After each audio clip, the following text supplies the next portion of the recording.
It's January 8th, 2020, and I'll start by reading our vision statement. The Ashland Public Schools is a forward-thinking district that cultivates the academic and social-emotional growth of each student through a supportive, collaborative, innovative, and challenging environment. Students will develop into self-motivated, resilient, lifelong learners who embrace their role as responsible contributors to a global society. Our call to order, our order of business this evening is we just came back into open session after an executive session, and we will have our agenda review and adoption, recognitions and student presentations. We've got the Student Advisory Committee here this evening. We'll have an opportunity for public comment. Our items of interest this evening, we will not be entertaining item number 2, student travel request, and we are not ready to entertain item number 3, the superintendent's contract. We will discuss FY21 school budget process to date, the FY21 school bus transportation fees, the update on the Mindus School Building Project, the superintendent's report, the assistant superintendent's report, warrant approvals, consent actions including the approval of minutes, December 11th, 2019, acceptance of gifts and donations, committee reports of activities, member updates, dates, and action items. Everybody okay with the order of business this evening? Yes. Excellent. So we will start then with the FY20, we will start with our Student Advisory Committee. Welcome. She's not leaving now. Yeah, right, Kathy? You don't need me to move that? Okay. Thank you. Thank you. Yes, hi, ladies. Hi. good Welcome evening. back. So to start off today, so we had homecoming October 19th. This was the biggest turnout that we've had so far, and a lot of people enjoyed it. They liked the music, the DJ, and it was just overall a really fun activity for the school. The juniors just had their PSAT scores released. It was quite stressful looking at them. But most people did pretty well, which was encouraging. And HSTS, which is the theater program at the high school, had their auditions for their musical 13, and rehearsals are underway, and the show is February 28th, 29th, and March 1st. So YIP, which is Youth in Philanthropy, partnered up with the band and chorus for a fundraiser. They ended up making with the chorus $212.69, and with the band $370.41, which adds up to $583 on a consistent of 2 days for a nonprofit organization to help the homeless people with hygiene products and to help disabled youth to have a gymnasium to be able to play and work out like normal students. We had the Thanksgiving rally, we had bubble soccer, we had fall sports updates, and I also gave a little tiny speech about fundraising Youth in Philanthropy was also doing at the Chipotle in Milford, and they ended up making around $300. So altogether, they have over $1,200, which is over the limit they need to be able to give 2 grants of $5,000 each to both of those nonprofit organizations. They'll be having their presentation for their grants defense on January 21st. That's great news. That's excellent. Thank you so much. Hello. Hi. So at the end of the first term, we had our first Student of the Term breakfast where teachers could recognize students that have exhibited the AHS core values. And then we have winter sports well underway. We have competitions and games for wrestling, boys hockey, indoor track, and swim and dive all today. Term 2 began at the beginning of November, and we're coming up on midterm starting in a few weeks. And this year we're mixing it up a little, so instead of having exams run Tuesday through Friday, we're having them on Thursday through Tuesday this year. A few weeks ago, our student council had its Clocker Idol event, which is our singing competition, and junior Brandon Kahn won. It was a huge success. We raised almost $2,000 for the Ashland Emergency Fund, which is more than $600 more than we raised last year. And the next student council event is Bingo Night, which is going to be in April. And there will be gift cards from local businesses and other prizes given out to the winners. And the Make-A-Wish Club has been having a lot of fundraisers going on. The next one will be the Senior Prom Fashion Show. And after that, we'll have Jump for Joy, which is the biggest event of the year. Thank you. Awesome. Thank you so much. Hello. Hello. We have our 3rd annual Challenge Day coming up in early February. It's a great opportunity for AHS students to unite and to break down barriers throughout our school. eHall Pass, which we talked about at the last meeting, has been working efficiently. It's a system where students sign out using their phones. It's all online instead of the traditional paper. And then next term, we're thinking about introducing an X block, which is a 30-minute-ish full school study where students can meet with teachers, make up tests, etc. The Wall of Acceptance in our school, which is where seniors display their acceptance letters into college, is filling up quickly, which is very great news. The Lions Club speech contest was yesterday. I actually participated in it. Talking about a little bit about sports, our AHS football team won the Super Bowl this year. They got to play at Gillette Stadium. They met Robert Kraft. Coach McKay was presented the Patriots Coach of the Year award. The junior-senior Powder Puff game occurred, and the juniors won for the first time in a few years, 14-0. And then we also had a hallway decorating. The themes for this year: freshmen did SpongeBob, sophomores did Space, juniors did Junioropoly, a play on Monopoly, and seniors won with their Memory Lane, where they decorated the hallway with hundreds of photos of their time together throughout the years. Thank you. Awesome. Thank you. Lots of great stuff. Lots of fundraising for I good ask a things. question? Yeah. Of course you can ask a question. So the exam, this might be for Principal Sinker. So you're doing it Thursday, Friday, and then Monday, Tuesday. That's by design to so it's not a full week of, is that why? No? Oh, Yeah. You want to talk about it, Kelly, It's please? complicated. You can't enjoy the weekend. it sounded like that's a good SEL thing. You're trying to relax them, but is that just, It's the exact 90 days of the end of Oh. the term, so when looking Okay. at it, that was how the 90 days Oh, all right. played out. I Okay. thought that made sense to give them a couple Yeah. days after the long weekend Yeah. and the weekend in between, so Yeah. yes. Good. Thanks. Excellent. Thank you, Kelly.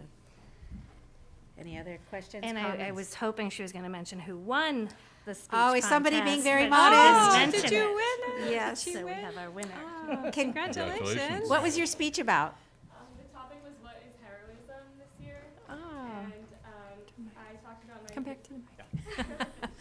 I talked a little bit about modern day heroes in past history, such as Mahatma Gandhi and Mother Teresa, and then I also talked about my heroes, which were my parents, and my mother's battle through breast cancer. Oh, wow. Yes. Well, I don't need any answer right now, so not to put you on the spot, but if you want to come to school committee to give us your speech, we would absolutely love to hear Yeah, we it. would love to hear it. Okay? If you don't, we get it, you've already been through that once, but I'm sure that, yeah. So you go to the regional competition Yes, on the which is on the 18th? 18th. Yes, in the McAuliffe Library. Nice. Well, anytime, just let us Yeah. know when it would be good for you, if you choose to come, and we'll put you on the agenda, and we would love to hear it. I Okay. hope I'm speaking Yeah, for oh, everybody. Excellent. Wow, I'd like to hear it. Yeah. As a judge, Thank you so they were much. all amazing, but yours was spectacular. Yeah. Thank you. Well, congratulations, Thank and you. hope to hear it at some point. Thank you. All right. We're good? Great. Thank you. Thank Thank you. you. Thanks Thank you for all. coming. Thanks for the updates. And I have to say it, but I don't see anybody out there. Is there anybody who wants to give public comment? Public comments? Seeing none, Moving on. we will move on down to FY21 school budget process. I'm going to go to the podium if you Okay. don't mind. Thank you. Here, we can throw these at them. Should actually be working. He's skipping, Oh, so it's That's off the table. That's what we're They hoping. weren't ready. travel requests. Yeah, so the JSA trip, just so we're clear why it was pulled off, was didn't have enough participation interest. So this afternoon, they were getting the final tally of numbers, and Ms. Marshall was like, no, it's best that we just don't move forward with it at this point in time. So that's why they're not looking for approval.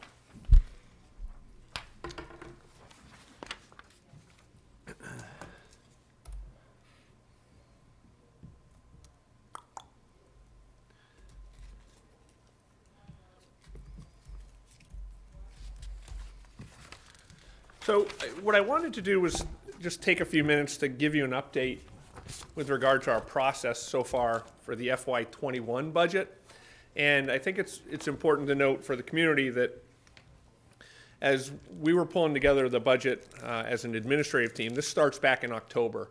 And we tend to work in our separate buildings looking at the needs that we have, analyzing the staff that we have, the expected enrollment that's coming into each school for next year, then analyzing the current resources and how those can be reallocated if necessary, but then tying everything back to the blueprint and making sure that if we're asking for something within our budget, that it ties into the 4 priority areas of the blueprint. And, you know, the administrative team, you know, spends a lot of time thinking about it. They have conversations within their site councils about the budgeting. And we then had a half-day administrative retreat, if you will, on a Saturday, December, I don't know, whatever that was, 14th, somewhere on there, whatever that Saturday was, to really go through where we, the areas of the budget that we felt that needed to be tweaked, that we could have conversation administratively before we get to a point where we want to have a conversation with the school committee.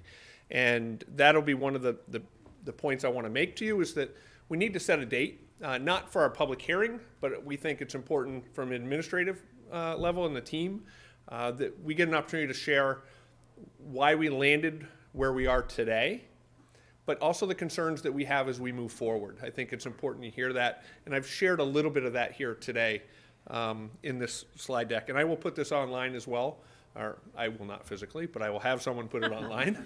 Ann Canton, if you're out there and listening, we'll have this up in the next couple days. Again, we always focus on providing a fiscally responsible budget that addresses our needs, provides adequate funding and programming to meet your goals and the blueprint. So what does that look like? So we know a number of years ago we sat down with the town and we did a little 5-year forecast, and that number comes out to be about a 3.78% as a starting number for our year after year budget. And so if you look at that, the first, you know, in the red, initial town ask, that's a 3.78% increase. That's what that is. And so $1,258,000. If we then take the next step, which is what services do we currently provide, taking into account you know, the enrollment, the teachers that we have, the administrators that we have, the current salary structure, and taking into account steps and lanes of teachers for next year who would be moving. That's our level service. That's what we're providing for our students today. That's $1.65 million increase over the prior year budget of $33 million, or approximately $399,000 over the 3.78% increase. Then we get to what we've called in our team a needs base. What do we really need, though? Based on enrollment, based on the profile of students who are walking through our door, based on the staffing that's required, and what we've come up with is a budget that's $2.2 million, or almost $1 million, $950,000 over the 3.78, or a 6.64% increase.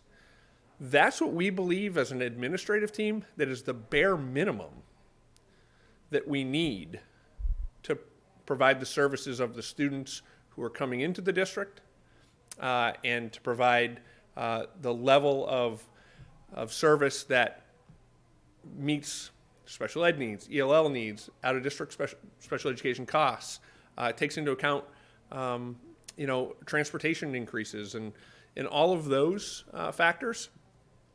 That's where we've landed. I will tell you it was over 10%, which is what we started with. That was the initial, and I'll get to that in a little bit. I have a slide that shows you the positions that we didn't move forward or are not moving forward as part of our initial discussion with you. Questions on this slide and how it shakes out? Can you just maybe talk a little bit more about that figure, the 3.78? Is that based on, what's that projected off of? Right. So a number of years ago, if you go back to the, it's a bad word, I don't want to say it. When you go back to the override discussion that we had 6 years ago, after the override failed, we sat down, at that time it was myself, Barbara, Michael, and Tony Schiavi, and we said, can we do a good job of trying to forecast out what it looks like in terms of our needs, the revenue streams that are coming into the community, being very conservative, clearly, with our Chapter 70 at that time, the potential reduction of charter school expense and, the Keefe Tech assessment.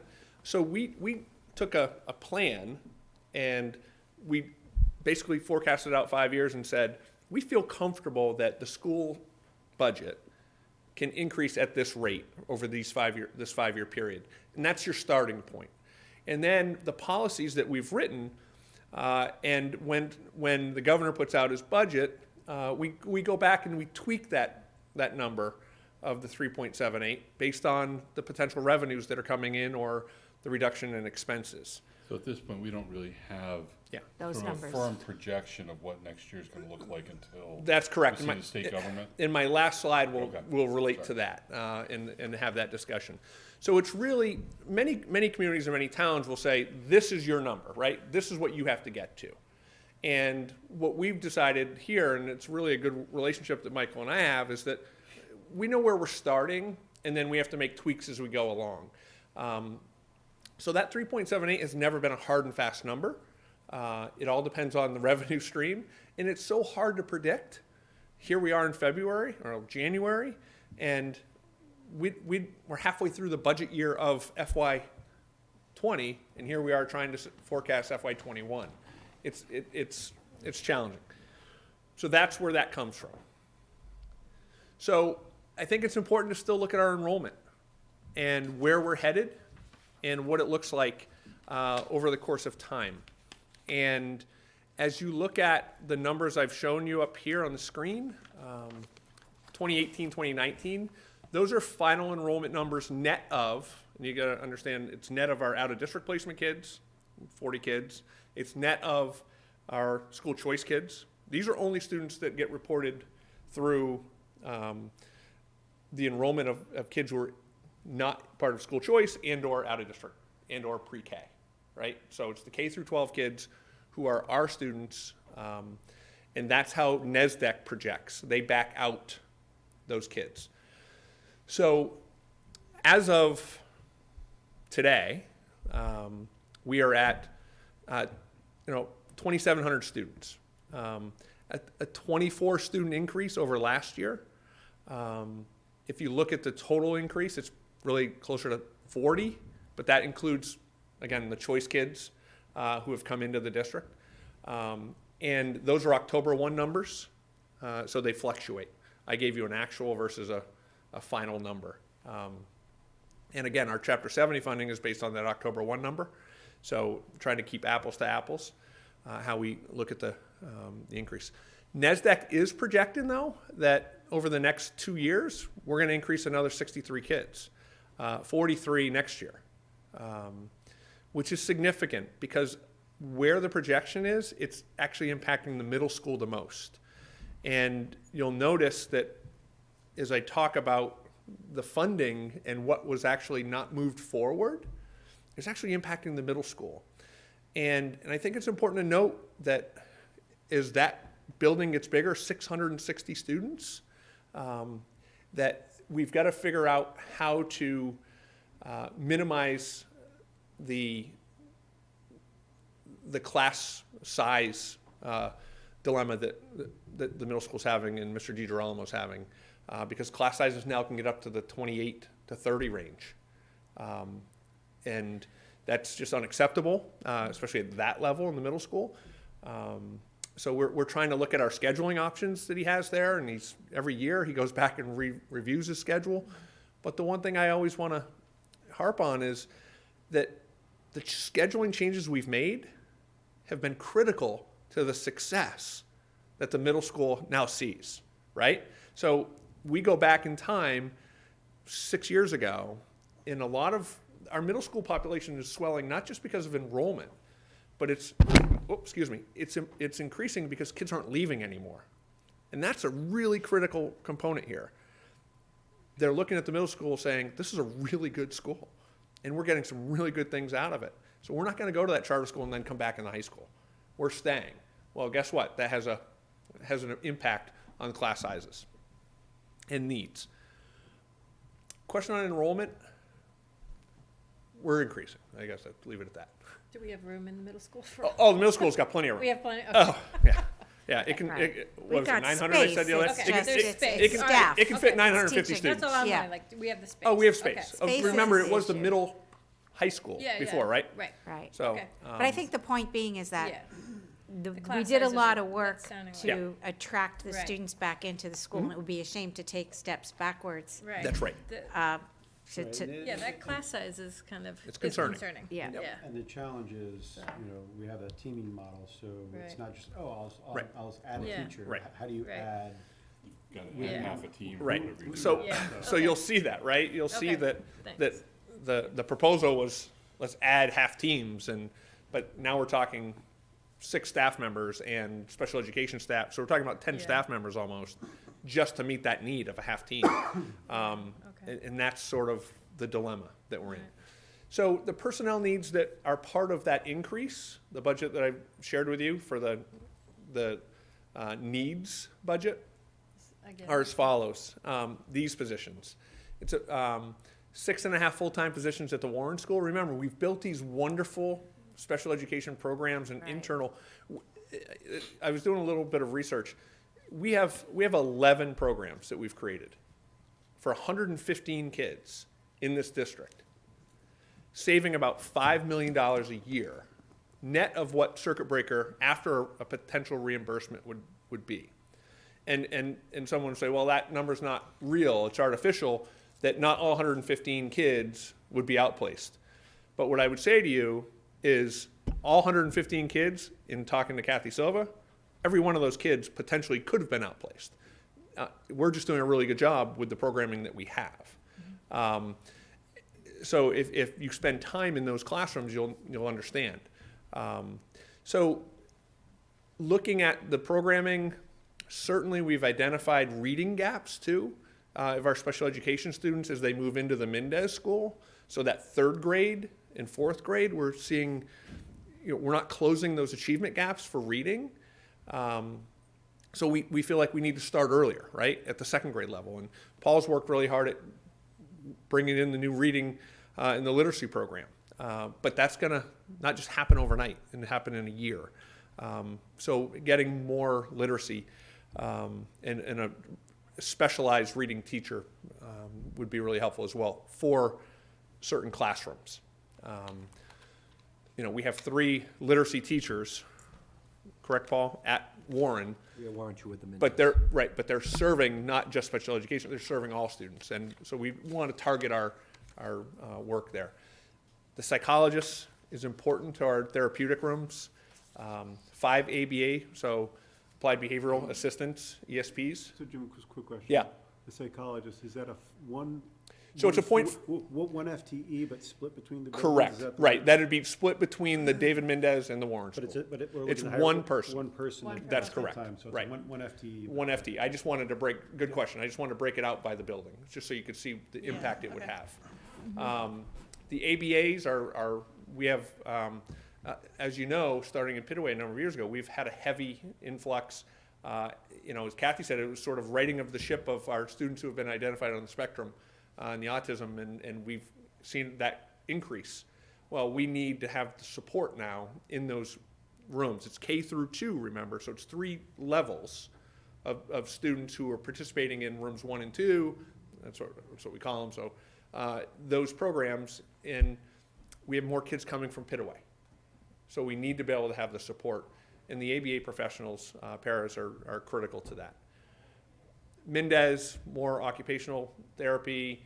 Again, the psychologist, Paul, that you mentioned, is the split in the therapeutic rooms. Another BCBA, special education teacher, another ABA ESP. You'll notice this entire list is what? It's focused heavily on our special education population, but also of the programs that we've developed to keep our kids in-house.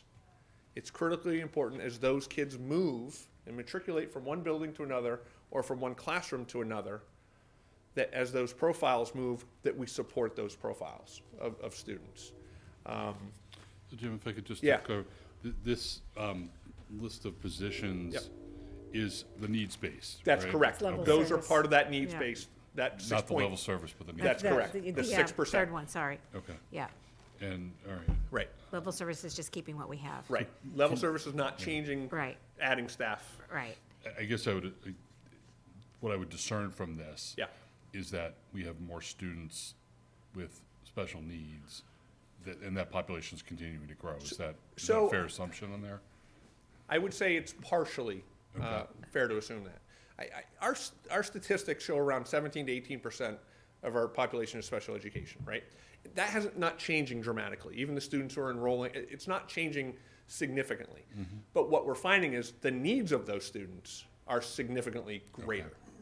So more support. So having one ESP, an ABA, in a classroom that has 4 kids that are heavy on the spectrum, that need individualized attention, one person can't just do that. The teacher can't just do that, and the ESP just can't do it. You might need 2 in that room.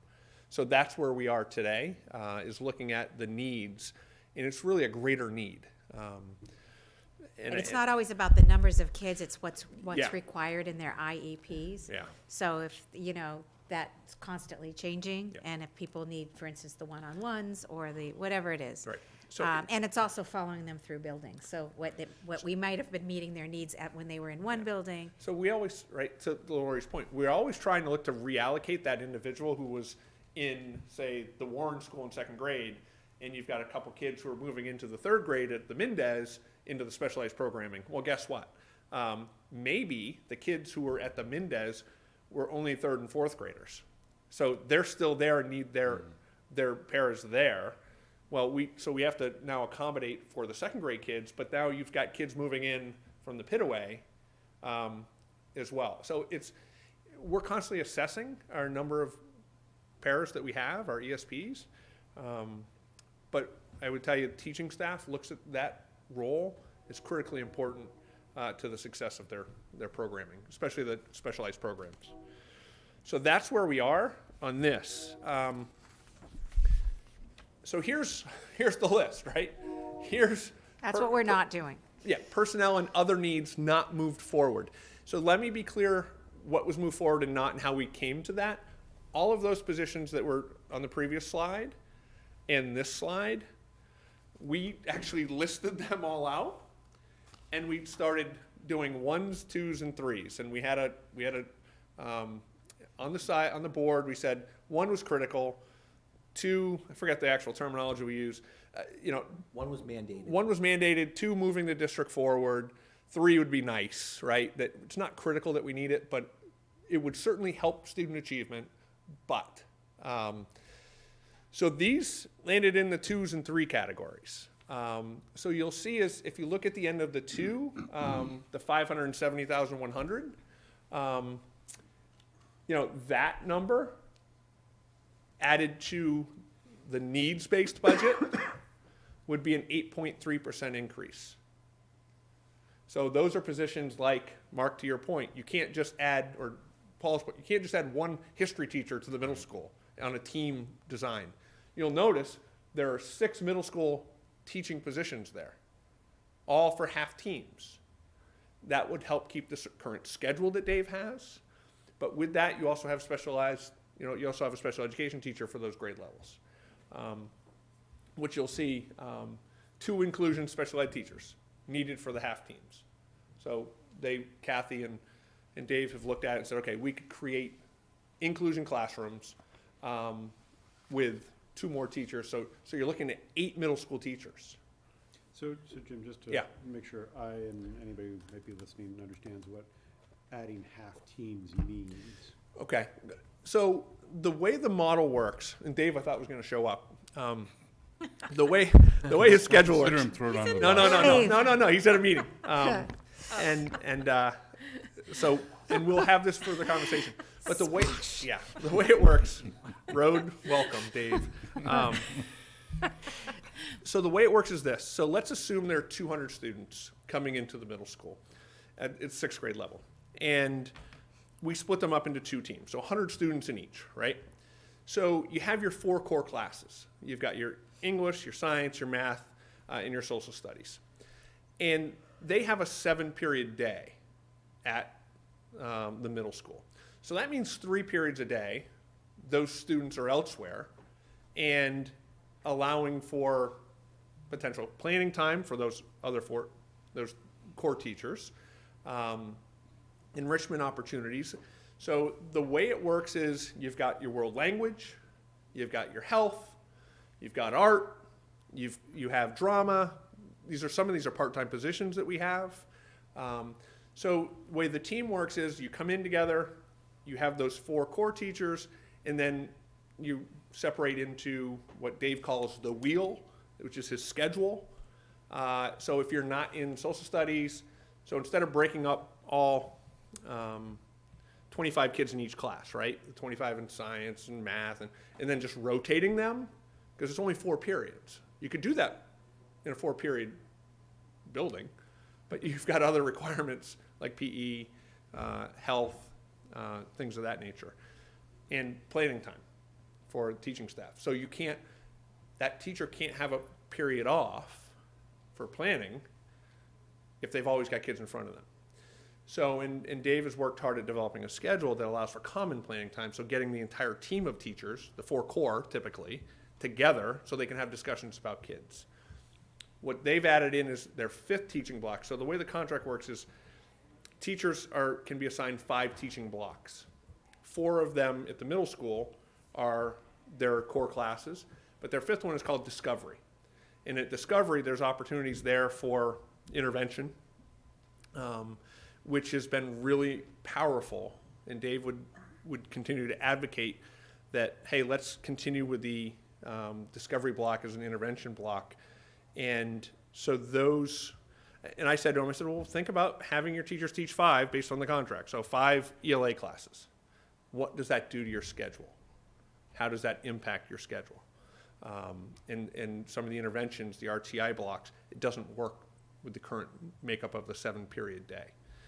So the team is really a group of kids assigned to a certain block of teachers, and they rotate within those 4 all year long, and then have their specials, and that's how it works.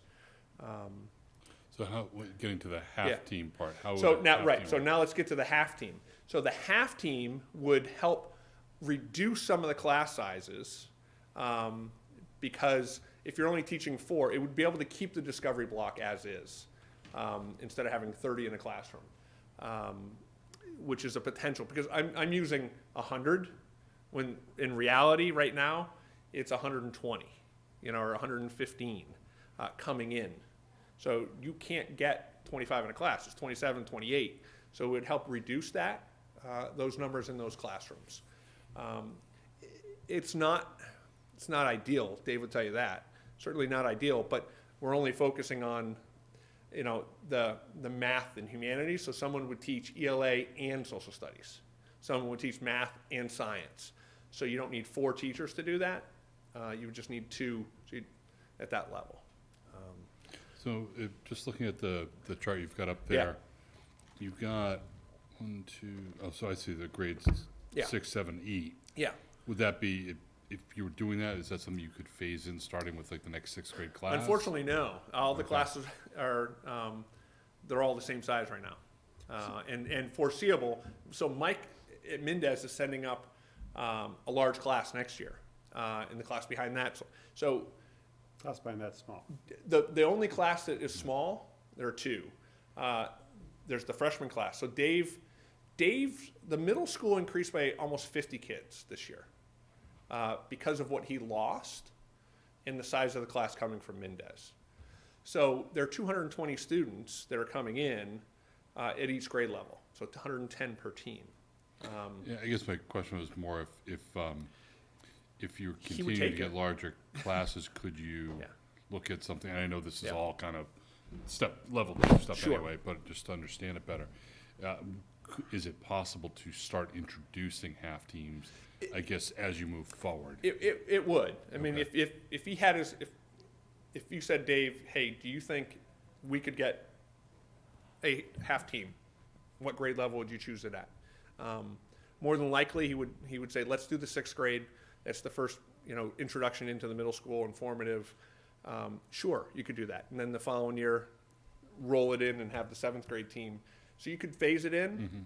This is just, the ideal would be to Right, do it for Of course.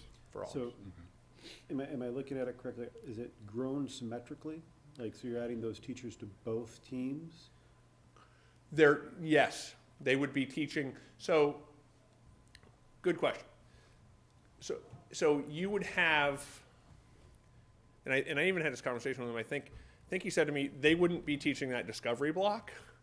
So you might have that individual teaching the 5 periods, and I'm probably getting this wrong, but the conversation that we had was you could then have the math science person teach 3 math classes, if you will, on one team and 2 on another, and one other person then teach 2 science classes, right? So do 2 and 1 and 1 and 1. Yeah, I guess my question is, why wouldn't you be able to grow them asymmetrically? So, if orange team has 115 right now, make that have 135 and shrink the other one. And I see what you're saying. Just add. You add probably over, could, Paul. And then Yeah. add over here as time goes on. What does that do to the specials, though? Right.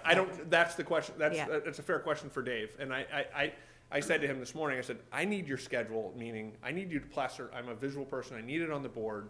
I need you to list out every single teacher in your building, and then I can figure out, like, I've always I'm been. assuming it doesn't do anything to the specials, because the specials are there no matter whether you. It depends on the timing, though, in the periods, right? So if they're not teaching at so if You have another set of kids. you have another Right. set of kids that block have to meet into that moves, wheel. Right.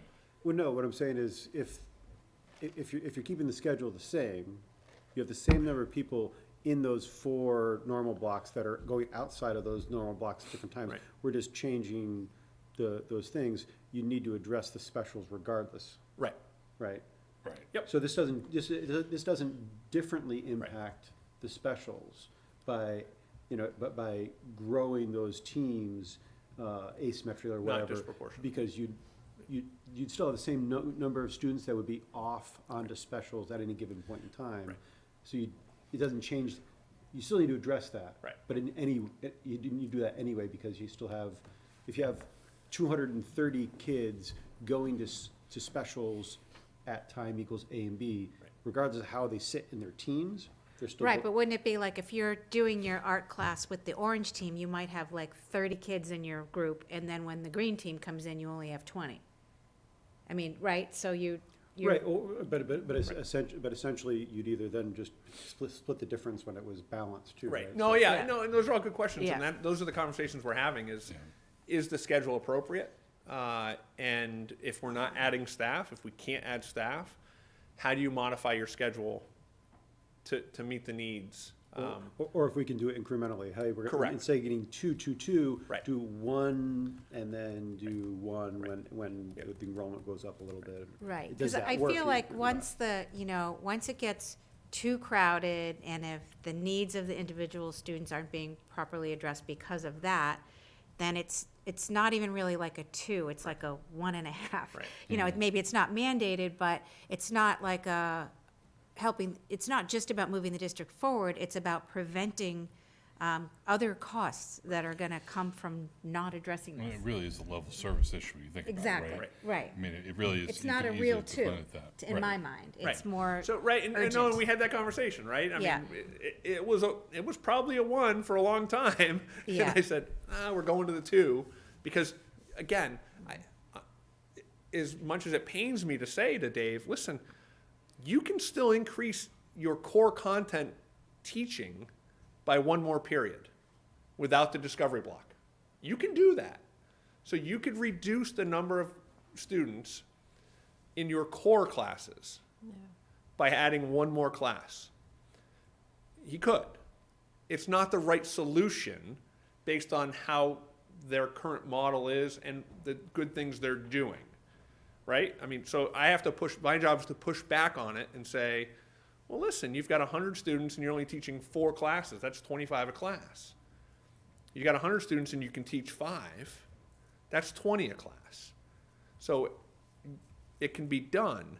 But what happens is he would then explain within the wheel that class doesn't, the way it works is that discovery block is to pull out for some, remediation and for interventions, and that's the difference, right? So we're still looking at it. We're still tweaking it, and they have 7 periods a day.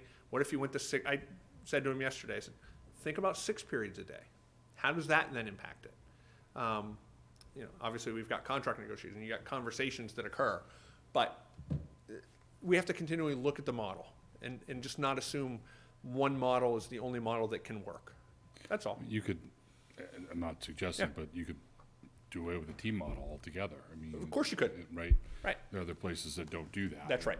It may not be the right thing for us, but. Right, and we like what we're seeing in our middle school. And that's my greater point is that. Right, like, you don't want to break what's working. Right. You don't want to move backwards. So Right. that's all. I mean, But at the same time, we have to be able to address what's in front of us. right. So those are not in priority item area. Like, Yeah. it's not like, Oh, the 2s aren't in priority, right? not at all. Yeah. Right, and that's a good question. I think, like I said, part of the conversation with you all is let's find a date that the admin team can come in and we can have this conversation before we do any finalization of the budget. And I'll move a little more quickly.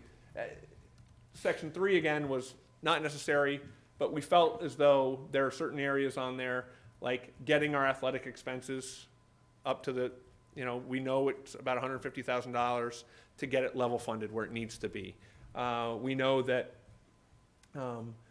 the preventative maintenance and supply lines, get those up to where they need to be. And another English teacher, to add some electives. Air quality improvement. So when we talk about maintenance, we've invested almost $100,000 over the past 2 years on air quality at the middle, the high school, the middle, Warren and Mendez, and making sure that the quality of our buildings are excellent for our students and our faculty and staff and our employees. And we're continuing to do those things, and we want to make sure that we continue to fund it.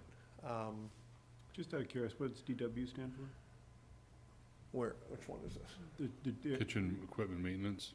the technology, the specialist, the air quality improvement. Is also kitchen maintenance. District-wide. District-wide? District-wide, Okay. yeah, district-wide expense. Job, Yeah, Yeah. not a specific building, yeah. I figured that Thank out before. So those are, again, so if you So take you're that, going a little slow. Yeah. if you take that line, those lines, that moves it up to a 10.2%. It's not showing on my screen, but that would get us to a 10.2%. That's where we started Yeah. before we hit the conversations. Then here are the variables, right? We'll end here. We don't know what's going to happen with the Student Opportunity Act. So for those folks at home, that's the legislation that was passed to help fix the Chapter 70 state funding that comes into districts for education.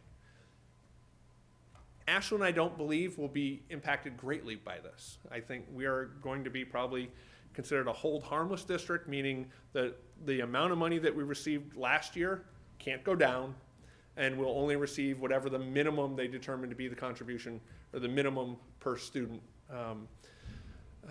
pay is. Could be $30, could be $25, could be up to $50.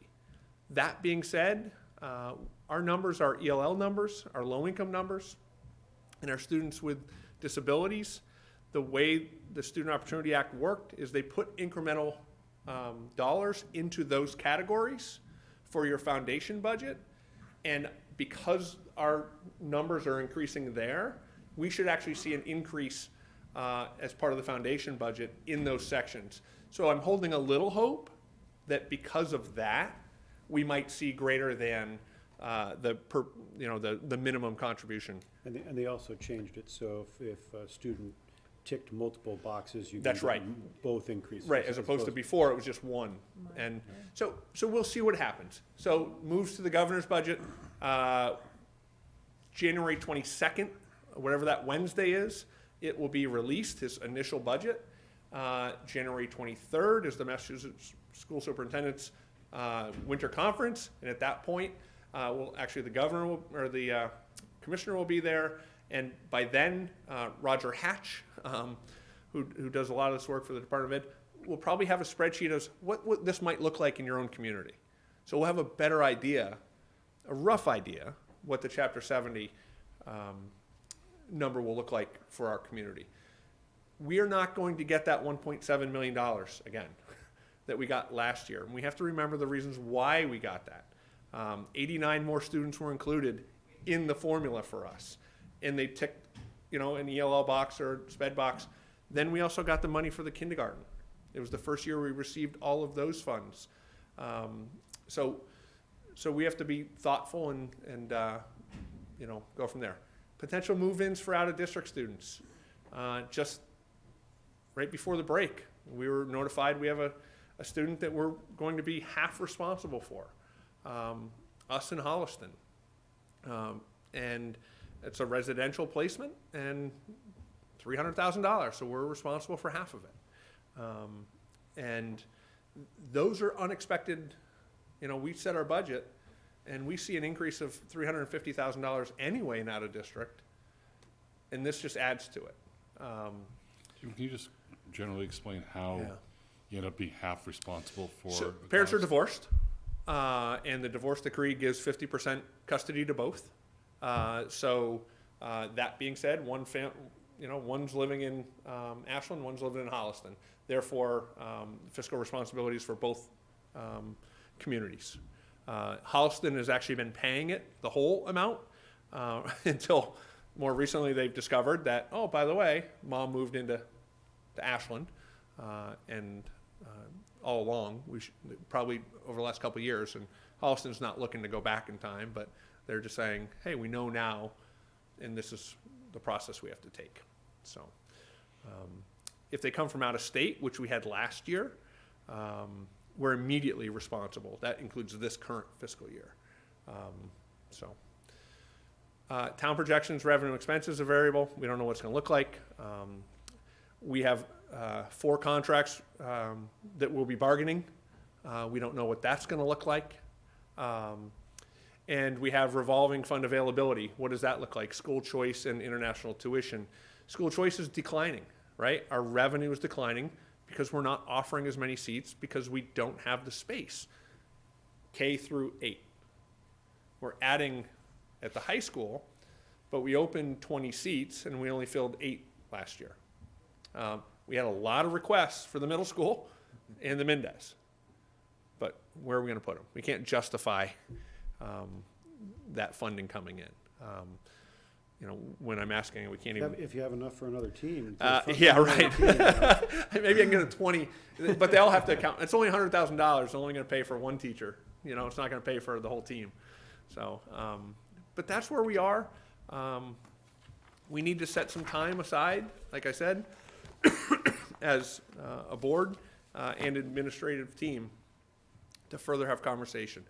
I don't think, I was communicating with Michael today. I don't think he's necessarily looking for a number from us right away. It's sort of a slow down. Let's wait and see what the governor presents, excuse me, in January, and go from there. Do we have a sense of what our sort of target date is to have a final number? I don't yet. I'm going to be meeting with him Friday, and I can ask him. I assume at some point we'd be presenting to Finance Committee? Yeah, typically. So we have gone as late as early March before we actually voted on a budget. I think we usually shoot for like mid-end February. We've been good about end of February. Yeah. But my guess is early March again this year would be the target. Yeah. Because we're only going to have one meeting. We only have one meeting in February to begin with. Yeah. But that being said, I think we as a group should meet, as a workshop session with the admin team. so they can have a conversation with regard to the other positions. But again, not until after we get some sort of clarity on the revenue stream. So, and that's where we are. Okay, Okay? thank you. Jim, Thank you.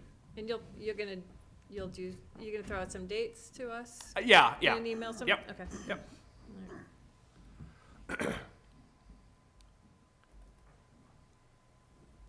Oh, it's not the one. Yes, the one.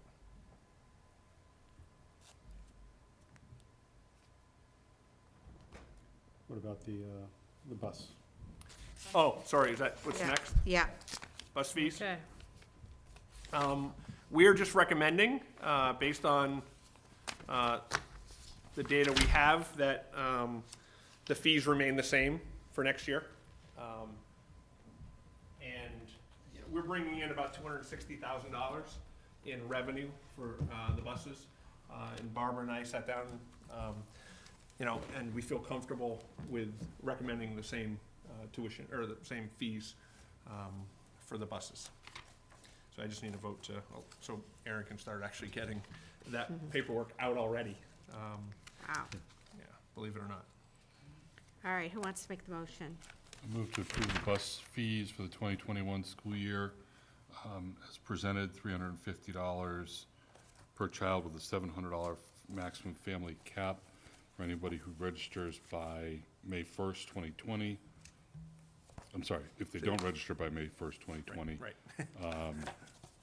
It would be those numbers, and if they do, it would be 280 and 560. Correct. Do you have a second? I'll second. All in favor? Aye. Aye, thank you.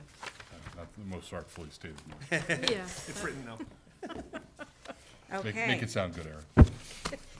Clean that Mr. up. Kendall, You can copy and paste from the motion that was printed. I didn't read. how would you like to give us an update on the Mendez School Building Project? You want to go up there, or you just want me to hit the? You No, should probably go up we- there. We have to get it fixed so it's actually presenting anyways. Excuse me. Oh, man. Who's gonna murder who before this process is I over? don't know, I just took what was downloaded by Mr. Carpenter. Right, but why is it opened in this?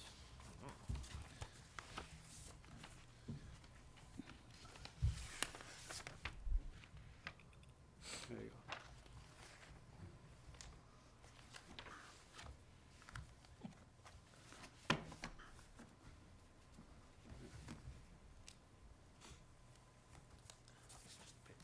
Oh, thank you. All right, there we go. All right, so 5 minutes is all I got, right? 3. Okay, so. Timer is set. What did? Where's the gavel? We each need to continue. Let him talk, sir. All right, Paul, we're loaded. Go ahead. Let me close the- All right, so the building committee has been pretty busy, so I just want to give you a status update on it. Also some timelines and some different things that we'll need to pay attention to and take action on going forward. So we have just the overview, some milestones. I want to show you the options that we did. We submitted our PDP to MSBA on December 11th. That's a preliminary design program. Essentially, the PDP consists of the educational plan that Mike and Jim had done a lot of work on, as well as a shorter list of options that we want to continue to look at. So you don't need to see that. So this is just a timeline. You've kind of seen this one before, but it kind of takes us through our PDP submission back in December. This is a look going forward at what we're planning. So you'll see that we have community forums in the green there. We have planned for February 24th and April 6th. We'll also have a couple that will bracket the summer, and then one again in the fall as well. Those dates will be determined as we go along. You'll see the stars there represent a couple of tri-board meetings. Throughout this process, we'll actually need votes from the select board and from the school committee on the project.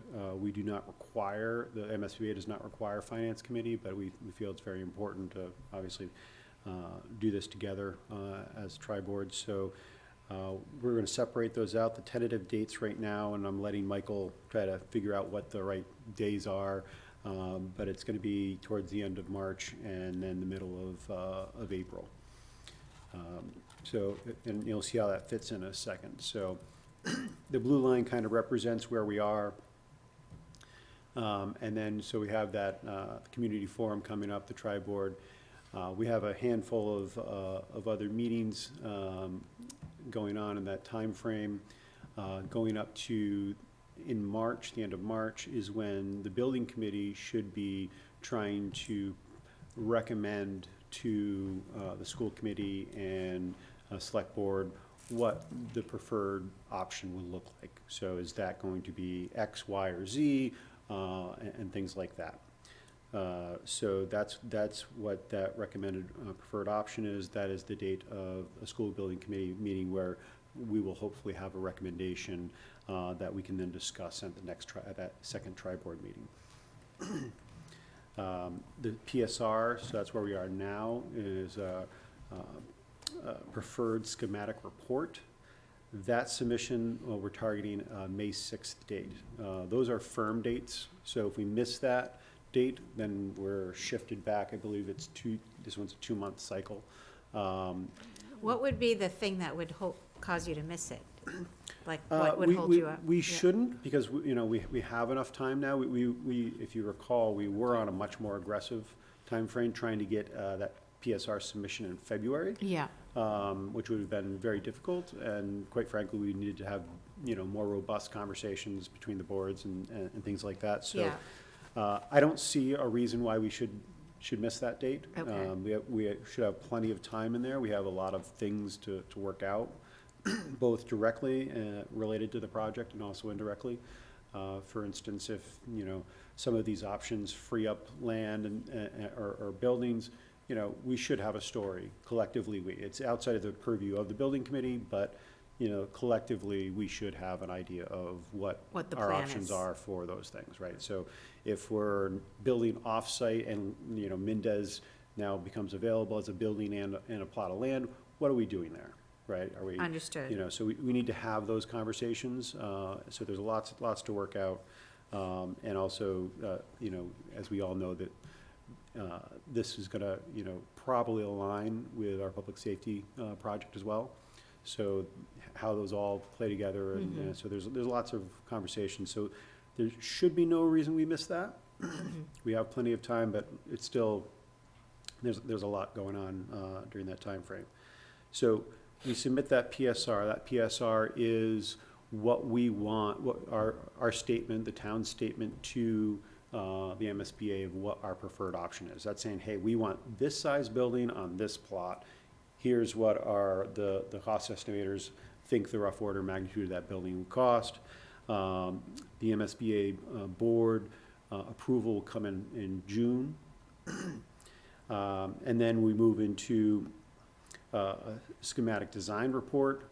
So that's where you're getting to, and I have this slide that talks about what the schematic design report is. That means you're going through 30% design. You're going to have much more concrete information.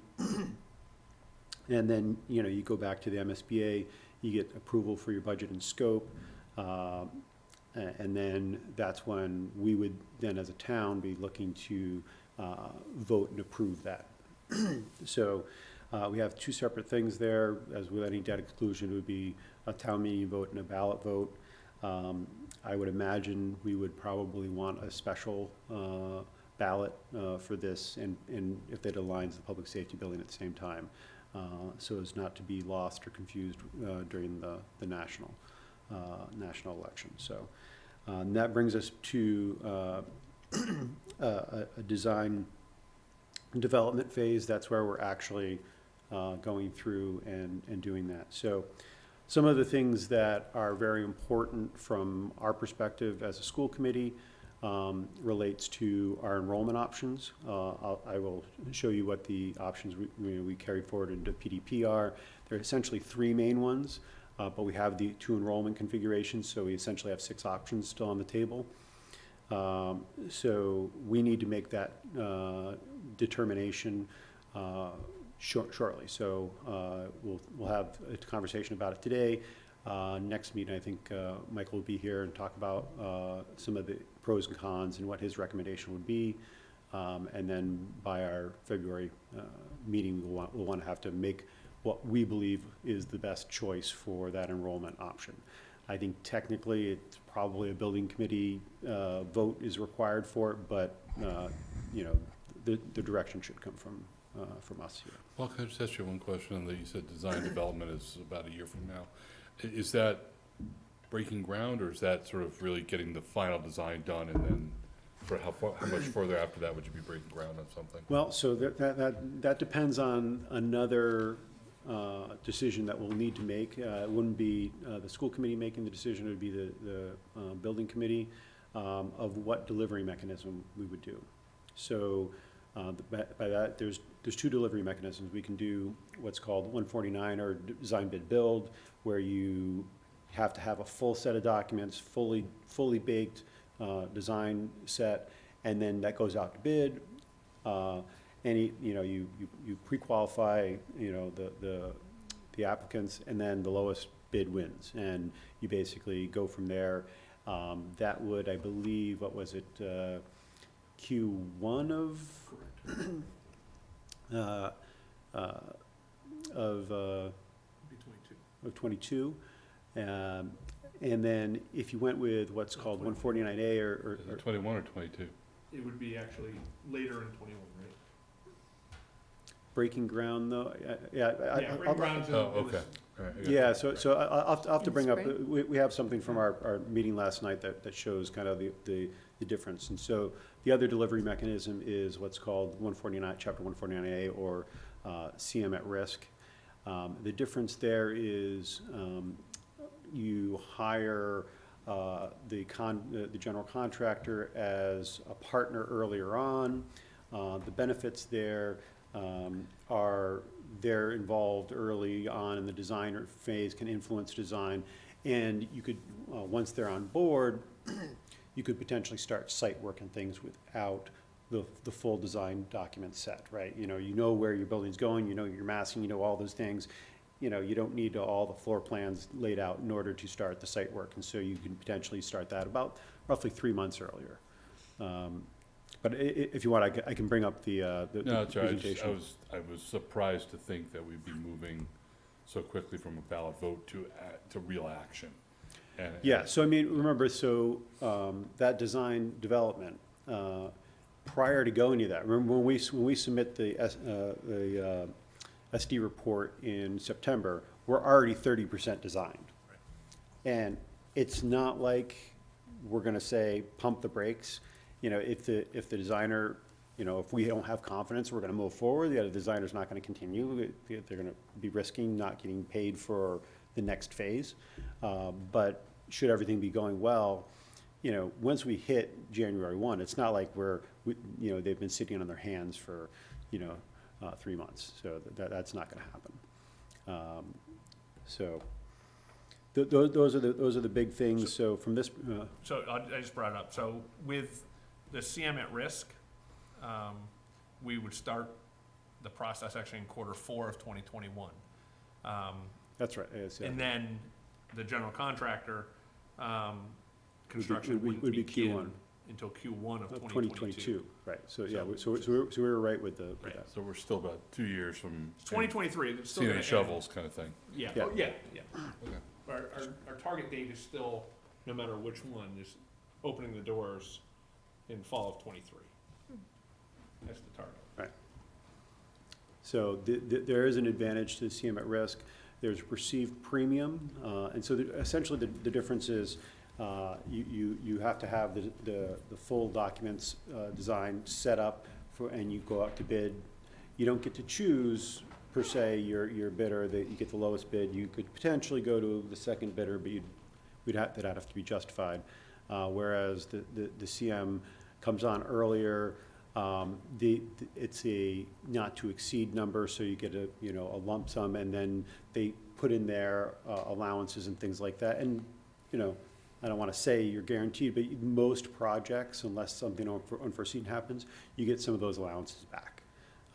So they probably end up netting similar, and quite frankly, if you count the time in which your CM at risk construction manager is at your table working with you, as opposed to somebody else who's not, then you're probably pretty close to even, and I think there's lots of advantages. We just started that conversation last night, and I'll forward on the presentation that they did last night around that. So it's one of those things, like, both can go well. You can go design, big, build, and somebody can be really, you can put more stress on the management of the project, because now you're trying to, somebody's really trying to squeeze every nickel and put change order ins for things that maybe should have been accounted for. So, this is just a table of some of the meeting schedules that were on the timeline. So it gives you some, also with some of the topics that we're going to be handling at our school building committee meetings and things like that. So any other schedule questions? So the big things here are between the next two to three meetings here, we really want the admin team to come back with a recommendation on what they feel the best enrollment option is, and then we need to make a vote on what we believe is that best option. So why don't I just jump back here? So I also put this at the end. So this is so throughout the process, cost estimators will continue to look at these things. So this is a table of the cost estimates they did for the options that we've carried forward. This assumes a CM at risk delivery method, because it's, you're going to assume that if it's less than that, because you went design, bid, build, it's always easier to go backwards on the numbers. And then the net zero, that is simply adding 6%. It's not based on anything. It's kind of a rule of thumb. So it really depends on the conversations we're going to have on what we really want to shoot for as our sustainability goals, what that number would look like. And that conversation will be more starting in earnest at our meeting on the 28th. So if I go back to the topics here, so our January 28th meeting, we've invited our sustainability coordinator, who just started 3 weeks ago, and the sustainability committee to that meeting, where we'll have our engineers, and of course anyone's welcome to sit in on those meetings. So questions on those things? Otherwise, I'll briefly go over the options we did carry forward. So the options we carried forward are essentially for new construction at Mendez, it was the centering option. You'll see two options, but they're just changing by the enrollment. So that was the new construction option we liked, for all the reasons we talked about before. It sits better on the site. The parking's closer and also not as visible from the road, and it gives you a lot more green space and open space in front of the building. It does cut into the woods a little bit, but it's certainly going to be replicating vegetation and things like that. If you recall, it's highlighted there, some of the wetland stuff. We did walk the site, our wetland scientist and the conservation agent walked the site actually after that wet snow and rain we got. And while we haven't actually gone before the commission or anything like that, no one thought, nothing raised any red flags to anybody as far as not being able to, anything that we couldn't remediate. So if we do end up going into that and going over some of the wetlands, we would just replicate at 1.5. I just had, that's one question I had, the baseball field. The 100-foot buffer wetland zone is in it, is that, do you know, is that okay for a baseball field? That we can? Yeah. That's So- okay? Right, yeah, so you can't build there. You couldn't have a building, but a baseball field is, Right. okay. So, and then we have to carry forward, at least at this phase, a renovation option. So certainly this renovation option was the only one that the end result would solve the other issues. If you recall, the other one kept the building very long, all the other logistical issues we'd have would still exist. So this is the option we carried forward. If I'm, accurately giving you the sense of the committee, it's probably not viable. The disruption would be significant because you'd. Can I just ask you a question, Paul? You had the chart up there with some rough cost estimates with each of the different options on it. Yeah. And I was looking at that. It doesn't, that does not include modulars and other things that wouldn't be reimbursable. Okay. But even just looking at the cost, I think you had up there, those numbers. The reno Looked like the ad reno is was more. among the most expensive options at both sizes of the building. Yes, Yes, that was, Yes. you're right, that's what I observed too. Okay. yeah, and that's, And then there's headaches, I mean, different headaches. Well, then, Right. right, they're non-reimbursable costs, they're a Right. variety. But then the kids are in the school building while you're trying to renovate it. right, Right. so, but those are part of the logistical things where you Oh. need modulars or something Right. like that. Right, So this cost would even go up because of those things. Right, uh, so, And, at the end of the day, it'd be more money for something that would be fine, but probably not as good as a new construction. So while we're gonna certainly continue to investigate that, I would imagine that not being the preferred choice, but, we'll see how things shake out. So again, the two enrollment options there, and then the middle school option, tucked back in the corner. If you recall, there was a couple configurations. This one was certainly the one that resonated for lots of reasons, including the cafeteria and gymnasium and those spaces being towards the play area and the turf field and that kind of leading to a public and academic spaces being kind of better situated to one another.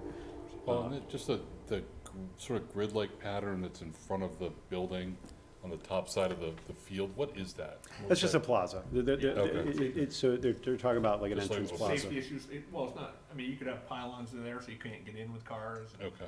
Yeah. I just didn't know what that was to represent, that's all. Yeah, they're just representing that, hey, you have this nice plaza in front of it, and that was one of the other things that was nice about this option is that space out in front. You don't want to feel like it's just jammed in there. You want to be able to stand in front of your building, be able to congregate and. when it switches to the next, that option, 6B, that grid is gone, but is that still a plaza? Yeah, so Okay. it's still a They just plaza. didn't You put it can on. overlay it. Okay. You asked that question. Yeah, Yeah, Yeah. you can so it's overlay still a it. It's still there, plaza, could be, whatever yeah. you're calling it, Yeah. okay, Yeah, thanks. and so the shape of this, we've talked to Michael and it's come up many times. Both of these options at the middle school site still talk about coming in on 135 and not the MBT access road Yeah. because we do not have access currently, right? So I think it's desirable to have that regardless of this project, but they have to go by this right now. Should we be able to acquire that, the shape of this can change. So if you look at the back corner, the building's shaped the way it is because of the setback from that property line. If the property line were to go all the way to the MBT access road, that building can shift and tuck a little bit more. So can I add, is anyone working on that, or is anyone in the town working on that? Do you Yeah, think there's a yeah, likelihood it could be? Yes, so Michael's is had working. conversations about that. Okay, So I would assume we're gonna continue to pursue that. I think even if we choose a Mendez site, I think from the workability of this site, there's a lot of pros to wanting that, Mm-hmm. even if it's egress for the current building, right? So, Right. so I think that's something the town should pursue regardless of this project, but certainly it could have a positive impact on it. And it could also have an impact on having access there, but also queuing along the road here. So Right. queuing right along, for drop-off and pickup. So there's a lot of, There's already, if I remember right, there's already a small parking area that's accessible. I'm not sure it's a legitimate parking area, Yeah. but it's a Yeah. parking area. Off of there that is kind of barricaded in the outfield of the baseball field. Right. Is that people just sort of making use of what's there but we don't really own that property? I assume it was approved, but I haven't talked this, we both know the owner of it, so I haven't asked him. I didn't know that was all the way up there, but. Yeah, so right from 135, the sliver that goes all the way up there, so. And where's the potential YMCA on this oh, yeah, overlay? It's Yeah. right down here. up there. Where? Yeah, where his little, that Yeah, upper so- right so- corner. so right down here. Okay. So on the top right-hand corner. Mm. So it's down a little further, probably off the page, just a bit. But, Yeah. So is this the time to talk about pros and cons of these? or- Absolutely. Sarah's Again, I mean, I know we've talked about it in Sarah's other is up forums, here. Yeah, but, and so Here. if, going up we that went road. with the middle school site, what would we do with the Mendez school? well, so that's what we would have to have conversations about, right? So. Yeah, like, But there's some exciting possibilities there, right? We'd be taking away a field here, so we'd certainly need to get more field space. right, But we also have things like the maintenance staff. Mendez is where they house and their workshop and fix their stuff and everything like that for the district, right? So we need to make sure we have a home for them. And, one of the keys about this option here is if the project's here, Mendez is off-site, meaning out of scope. So any demolition or site work over there is on the town. isn't part of the project Right. from MSBA's perspective. However, there's some pretty cool options there, right? So what if we demoed most of the building but left from the library to the CAF and gym? Those are some great areas that, bringing them up to code, they're big, wide open spaces. They're not, that's not a big ticket. But then we would have a gymnasium, a cafeteria, and a library that, heck, that used to be a gym, right? Right, yeah. So those spaces for rentals and things like that, even if it was, hey, we'll rent that gym out and not the brandy new one we just built, to try to save that, right? Because we've seen what happens when we rent out. Kind of becomes like another community center. Right, Yeah. yeah. But- and- So, but would the school be paying for that No, no, renovation? no. So- Or- so, that would yeah. be a town Right, thing, so, we'd so, have so to it would be, a town expense. right. Regardless of whether investing in it's that property. still used by the schools or not, Okay. it would not be part of, All right, of the MSBA funding stream. yeah, okay. But again, so let's run through those options. If it's the option that's on the screen, which is an 8:45, 2 through 5 at the middle school site, there's some pretty cool things that could happen then, right? So Pitaway, we move Oh, right. Pitaway over to Warren, so that becomes a pre-K, that's- K1, truly early childhood center, right? Okay. Those students, especially at the pre-K level, don't have to make that transition. And remember, we're servicing a lot of the pre-K is Oh, right. focused on Yeah. the ones transitioning from early intervention. So those transitions are pretty important to them. Yeah. And being able to stay there for 3 years is pretty cool.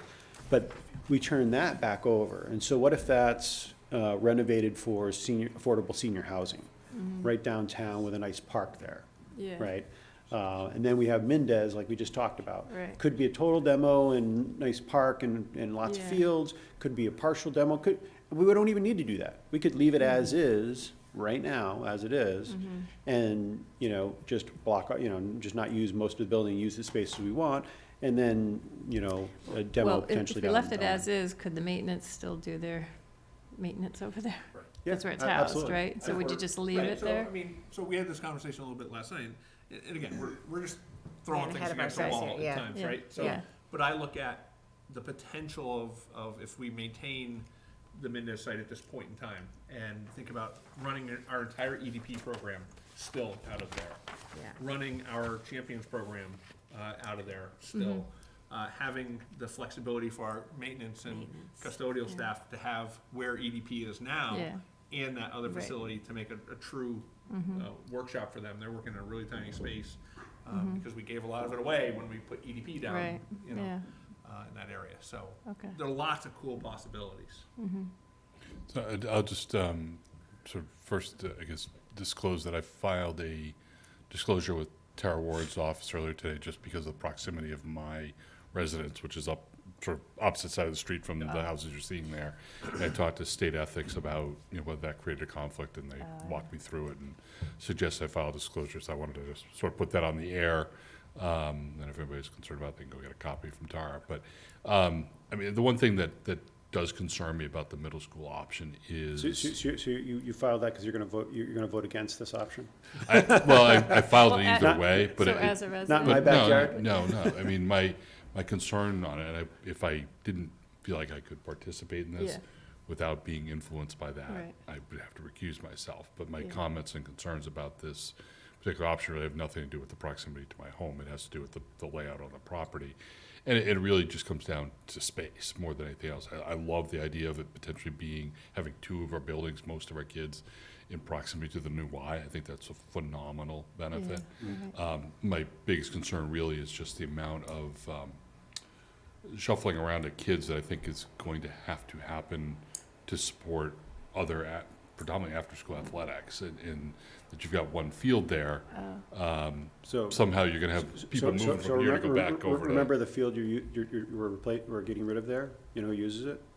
the high school. The high school. Right So- now, that's right. So, Well, so if but anything, the if we field where move them the- over to the middle yeah. school, it's better, or Mendez, Yeah. that'd be better The for high them. school, the place where the parking is shown on there is used for a number of other things as well, which I don't know if is a formal, I don't know if it's a soccer field, it's a field space. And that really is quite frankly, my biggest concern about that is it feels like the space around the site is confined, given the number of kids that are going to be there. For activities, not for the day-to-day, not from the time school opens to the time school leaves, because I don't have the sense that particularly the middle school kids are outside a whole lot. You know, they may be for wellness, but that quite frankly, I mean, at this point, that's just my reaction to it. Right. You know, I think I'd love to hear more about what may happen with the Mendez site afterwards, because it may just be a balance of things. But you've asked for initial feedback, and I would say that's the one thing that jumped off the page at me when looking at this option. Yeah, I mean, so Um, this seeming crowded has been, Jim's concern, because this Yeah. is his dream, by the way. Just so you know, no Not bullshit. anything, This just is his expressing an dreams, opinion. and Yeah. anyone who's brought up those things, which are completely valid, Yes. he's called him a dream killer. But Mark, what There are we you disclosing though? Because Just you're a because, neighbor right, so, to your neighborhood? yeah, so if I were in a butter, So he's. if I were in a he's- butter, there'd be a presumed conflict of interest. I'm not, I I'm on see. the other side of the street. Oh, That is, or one of the streets I think is showing Some of your there. neighbors are butters. Right, so Yeah. the neighbors across the street, and actually when I talked to state ethics, they said, if you're actually within, oh, okay, if you're in a butter of an abutter, which I Yeah. may be with the street in the middle, yeah. then if you're like within 300 feet of the property line for the school building, the school property, that'd be an issue. So I looked at I see. well, If it's you're, got a ca- map if you're, and it's if you're not. calling the Yes. ethics line and they're not So you saying, were- oh, you're silly for doing, Yeah. then you. No, All but right. that was, So you were looking for clarification? I was, yeah, if you I were in was a one butter? to make sure that to the If you extent I were would in a just- butter and you Yeah. had something to say, that it wasn't gonna Right. conflict Okay, I with see. your Right. position here, yeah. So, yeah, like I said, No. I know I'm not on a butter because of my property lines, but, Yeah, some of my neighbors were butters to the high school project, Right. so, Certainly appropriate, Yeah. Yeah. to do that. so anyway, that, like I said, that's my Yeah, initial and reaction. so like I said, depending on what happens along the MBT access road with that property, some of that can change. It can be tucked back a little bit more. Also note that this is, all the options we carried forward only two-story options. Intentionally, because we can always say, oh, we're gonna shrink the footprint. And we can go, you know, hey, this one's gonna be two-story, but here it's gonna be three-story. I'm gonna put that and take that, you know, like here.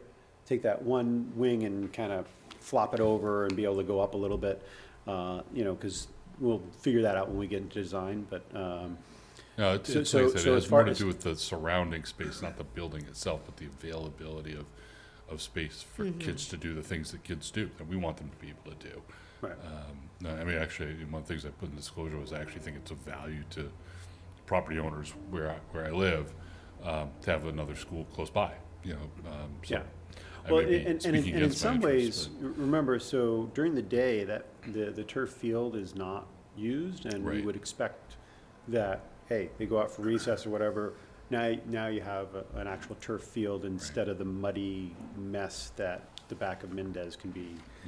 We walked it after the rains and stuff like that, and it had not been raining that day, and Yeah.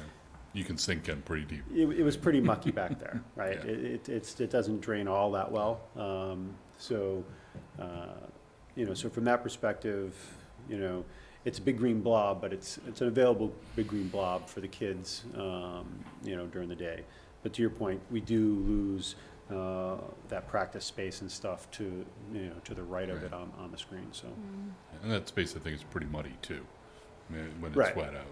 And if whatever site work you do, if you replaced them over to Mendez, obviously it would drain better, because you'd do some site work to Right. actually do proper drainage, so. So hopefully, if anything, this option should increase our field space. Even though we're sitting on this one, it would probably be freeing up more green space for fields, I would imagine. Yeah, and I think that, again, that goes to kind of okay, so, you know, what's the plan with the Mendez property afterwards? And how's that gonna be an overall and- benefit to the town And that's too? the collective we, because quite frankly, That's a town the- project at that point. well, it's outside of the purview of the building committee, even though we're Right. gonna be talking about it when we have Michael and Yolanda and lots of residents on, the building committee. We're gonna be talking about it, but we can't make any determinations about I stuff. think as it is currently, a lot of the high school teams come over to the middle school to practice. So then if they're going to maybe the Mendez, that's closer. Yeah, it is, it's more, I mean, I know, it's like my son played on the middle school baseball team and they walked to Stone Park. They walk the Right, yeah, stone. they use Stone Park. None of it's great. I mean, right now, Yeah. the shuttling kids around for field space, Right. there's gotta be a better way, but I know that there are reasons for that. And Yeah. it's not, Right. not really gonna speak to this particular issue.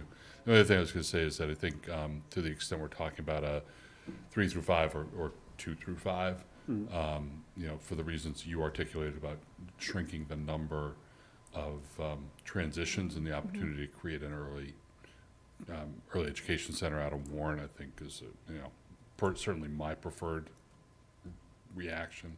Yeah, And I know there's obviously an economic impact. Yeah, on there's that, an right? economic So- impact for sure, but, you know, I think that's going to having those extra discussions, because I think Yeah. there's some pretty cool stuff that can happen with that, right? When you're freeing up both those properties, and doing some really cool stuff for everyone in town, you know? Right.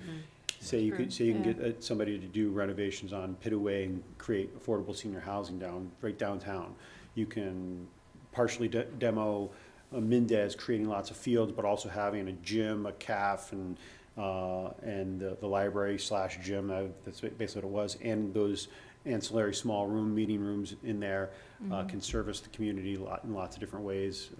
You know, there's something for everybody. And so if it's a $10 million over 20 years You can thing, amortize that's awesome, right? And, you know, and these are, what were the differences in the configuration? So that's $13 million, right? It's $13 million, and if that's over 20 years and we're only paying, you know, 55% of it, Yeah. right? So, and that's, you know, that's completely, we won't know what our effective reimbursement rate is until further down the line. Our base is 52.26, but there's lots of caps and different things, so it'll probably be in the 40s somewhere. But again, so if you're saying, hey, if it's gonna be $8 million, $10 million over 20 years for the town to gain those other extra spaces, I mean, that's an It's a amazing It's a opportunity. no-brainer, yeah. So, We talk a lot about short-sightedness, and yeah. we've got to think 20 years down the road, 25 years Right. down the road about the facilities and the true recapture of costs. Right, because if you'll remember with the high school, there was supposed to be the preschool on there, and then the fields, and I think, And greenhouses. so Jim, keep me honest here, the fields, if done at the same time, would have been like $750,000, and it was like It was three close something, to Yeah. 3 million. Yeah. you know, so when we did Triple do the it. cost. Yeah. So it was, you know, it was nuts. Right, it was So, you a know, mistake, yeah. it's not like you can have a high school without fields, so. They did. You know, so, so hopefully we won't be in, again, there's lots of different discussions, and at our last public forum, oddly enough, even though we presented these options, the biggest conversation and questions were around sustainability. And so that's gonna be a variable. We can go crazy. We can say, hey, we wanna be net zero and have geothermal and do that. What is that? What does that dollar amount look like? We can, you know, where's that tipping point? Where's that balance where we wanna land? And that's why we're having, at our meeting schedule, we shifted that up until, to the 28th, so we can start those conversations earlier. So we'll have all our subs there, and the town committees and personnel, so. And did you say the sustainability person is going to be on the meeting? Yeah, so On he- the, so- on so- the committee now? Yeah, so he just started, a sustainability coordinator, he started 3 weeks ago, reached out to him. He actually came to our meeting last night. Oh, okay. So he hadn't had a chance to meet Yolanda, myself, Jim, or anybody, so. Yeah. He introduced himself, he's gonna get up to speed, and so he's gonna be, Good. you know, an active participant, in there, so. But now for our group, is it our next meeting, we're gonna talk about whether we're going 2 through 5 or 3 through 5? Or are we talking about that tonight? Like, when do we make that You want me to- decision? Yeah, Jim, do you wanna Want me take to over? jump on that? Sure. Yeah, Um, please. So we're in the phase where at the next meeting, I'll just give you a highlight. So the administrative team, Thanks, Paul. consisting of the Thank you, Paul. central office staff, meaning, you know, Paul, Jen Cutler, Kathy Silva's office, myself, Barbara, then adding in the Warren administrative team, the Mendez administrative team, as well as the Pitaway team. So we've begun the process, we met actually yesterday and started talking about potential benefits and challenges of moving away from the model we currently have to a 2-5 pre-K through 1 model. And so next meeting on the 22nd, Mike will come and the rest of the staff and will present what we view as the benefits and the challenges to moving into that model. You know, we don't have to give you the benefits of a 3-5 and a pre-K. It's if we go here, this is what we see as really the challenges and the benefits of doing this. And what I would say is, you know, and Paul, correct me if I'm wrong, but we all felt really excited about a 2-5 model and creating a true early childhood learning opportunity center, pre-K through 1. That was our initial take.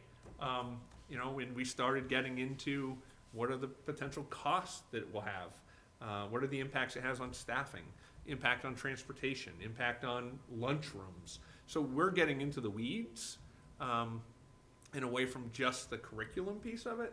But I felt it was important that we have that conversation to understand that, hey, you go to an 845 model for administratively, right? You can't just have a principal and 1 assistant principal. You need 2 assistant principals at that level and that size. So what does that look like? Does that mean we have to, if we build a bigger school, does that mean we have to add more staff that's adding to the cost of that model?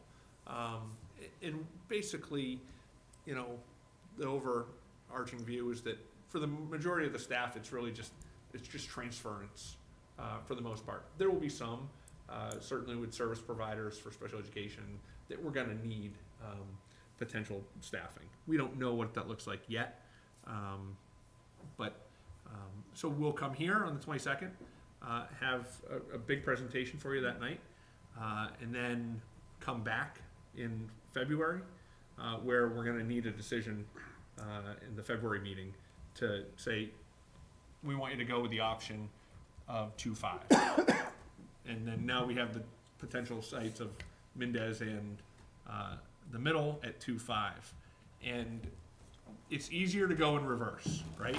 So if we get into the process and it becomes a cost factor, or if it becomes a concern, it's easier to go back to the 3-5 in the MSBA in their minds as well. Yeah, okay. But it's harder to go, let's do a 3-5 and then change. We can't change our mind to go That's up. very hard. Right. It's Yeah. easier to, No, I get that. right? Sure. Yeah. So, Okay.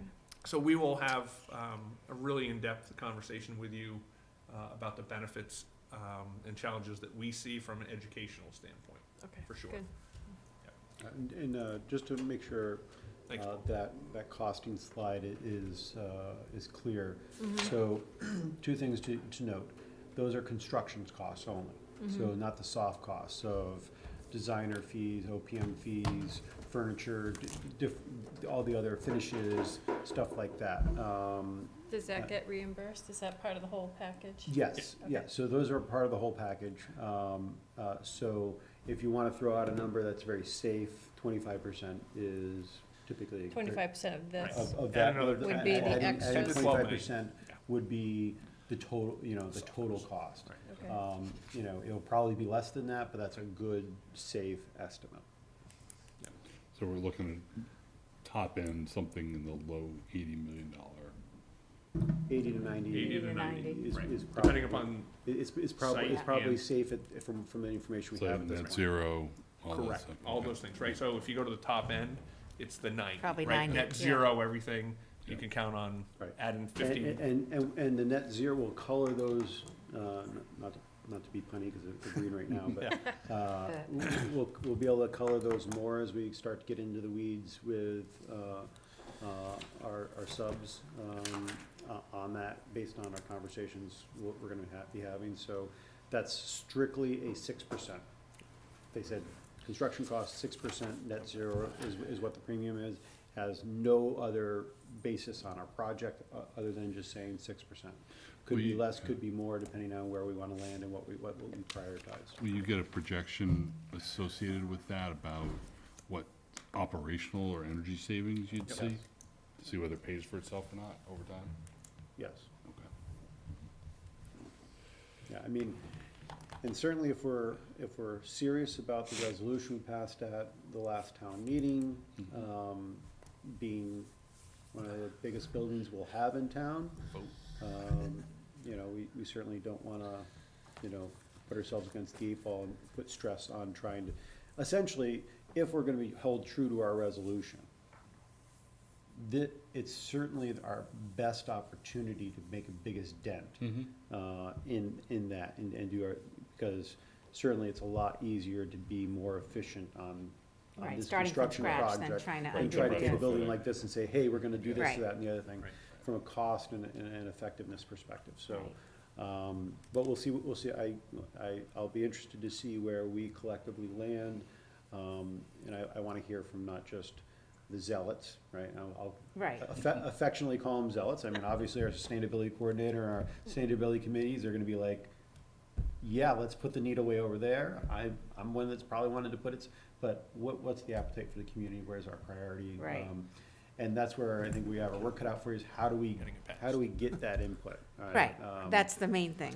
We don't, Passing I said, Jim and I said before to you guys, Jim and I are gonna have to start hitting the road and getting out and getting in front of people about this project and answering their questions. We want their feedback now, we want their input and the questions now, we don't want their first feedback to be at the, Right. at the ballot. At the That would be- ballot box, that'd be right. bad. Exactly. That'd be bad all the way around, even if they Right. pass it, right? That Right. means we're doing a disservice, so. Well, thank you to Thanks, everybody Paul. on Yeah, the that's awesome. building committee. It's a very, work. And Paul did it all within 5 minutes. I know, but seriously, I mean, this Relative is to a the- years-long Relative to the budget project. conversation about Absolutely. teaming and stuff, Yeah. I know. I hear you. But you all are doing a great job. It's a, Yeah, it's a thank you. lot of work over a long period of time. Paul, you're doing a phenomenal job leading this. It's Yes. taking a huge Very much so. commitment, and you have the exact right skill set for it, Yes. and really appreciate all of your time and all of your work and your thorough presentation. I think we all have a much better understanding. We've made every effort, I think, from this committee. I've seen all of you at some of the forums that you've held, which have been very informative, and I encourage the community to, go to as many as you can, or pick one that's of interest to you, and it's a good, Or send me an email. I actually Yeah. we got an email after our meeting last Yeah, night. it was a and great I- one. I had a couple yeah. back and forth with. Huge project with lots of different. different steps to it, and at the end of the day, we want to make sure everybody has all the information they need to support this amazing project. Yep. So, thank you very much, all of you. Do you have a superintendent's report this evening? Just a couple items to note. One is the timeline has been set for interviews for the Director of Finance, Business, Finance, and Operations. And as you know, as the policy reads, we can have one member of the school committee, should you want to participate on that, the screening committee. And all the screening committee does is just recommend to me the candidates, and I will move forward the candidates to the school committee, who will eventually appoint, and the person would come before you, as we did with Paul originally, for the interview and for an acceptance. So that's November 21st and November 22nd. The 21st is from 3 to 6 p.m. November? Wait. Oh, No, excuse me. January. January, I Yeah, remember. it's next week. Yeah, it's right? it's 2 weeks. 2 weeks. 2 weeks. The 21st from 3 to 6, and the 22nd from 3 to 5.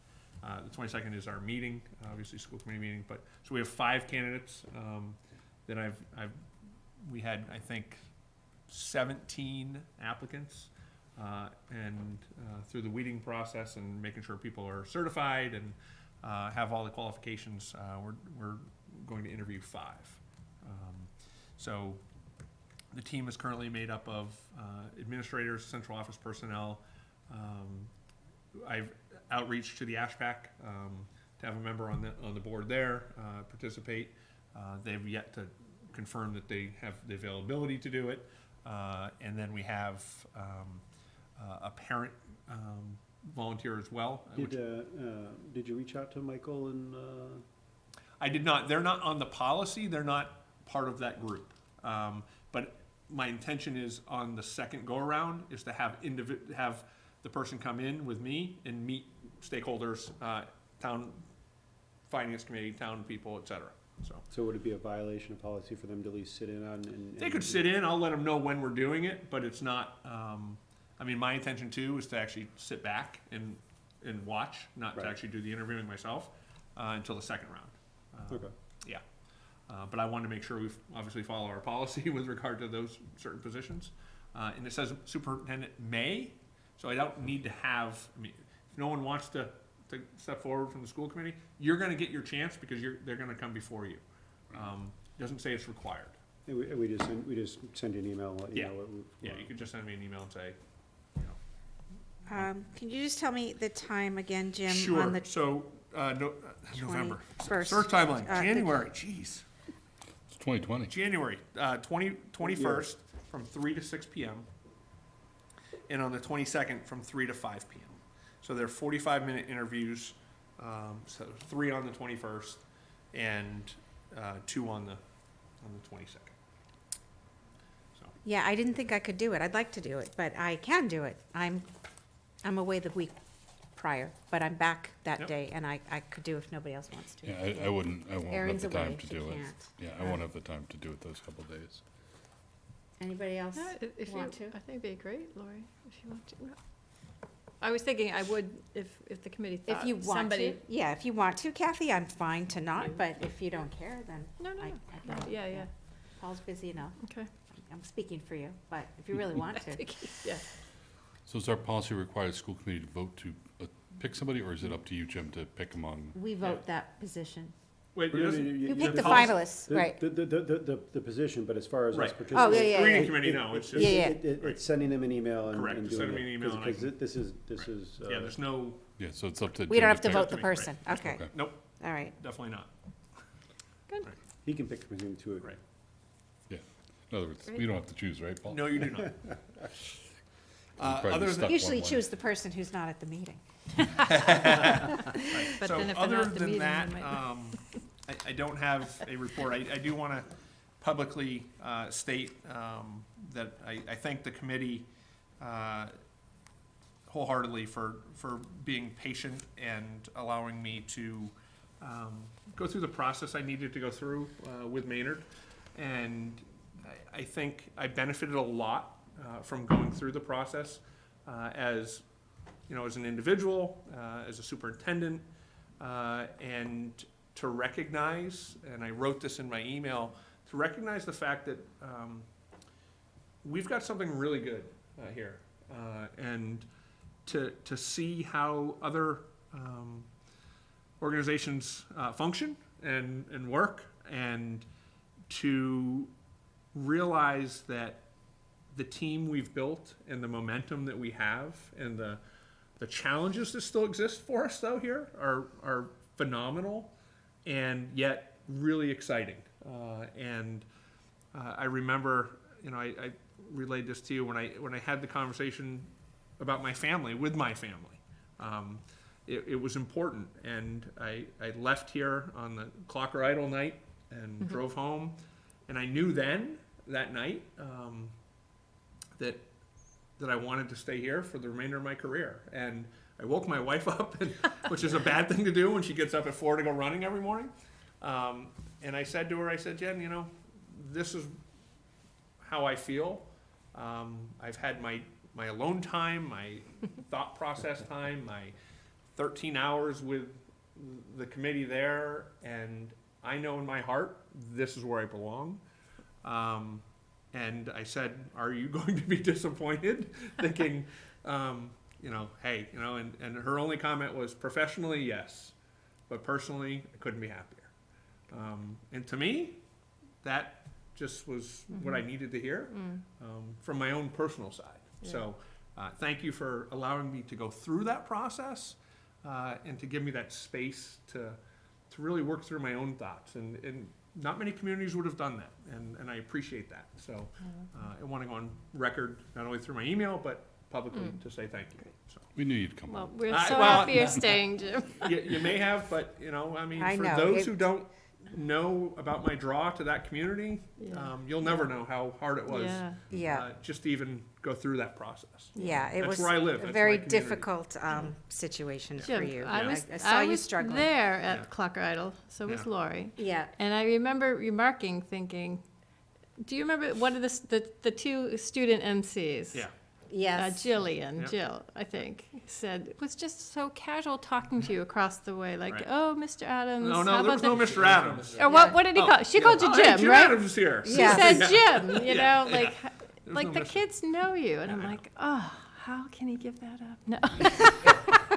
Couldn't. I couldn't. Yeah, I couldn't. But I just thought that was Make sure she remarkable. gets her check, by you the know? way. yes, Like, exactly. The That was kids, staged. The students. They were really actresses. Like you. Yeah, Clocker Idle never yeah. really Know you. happened. It Never was Well, for you. I noticed the same thing. I mean, that night was a good example of what a community we are, because, you know, here the kids are doing their thing.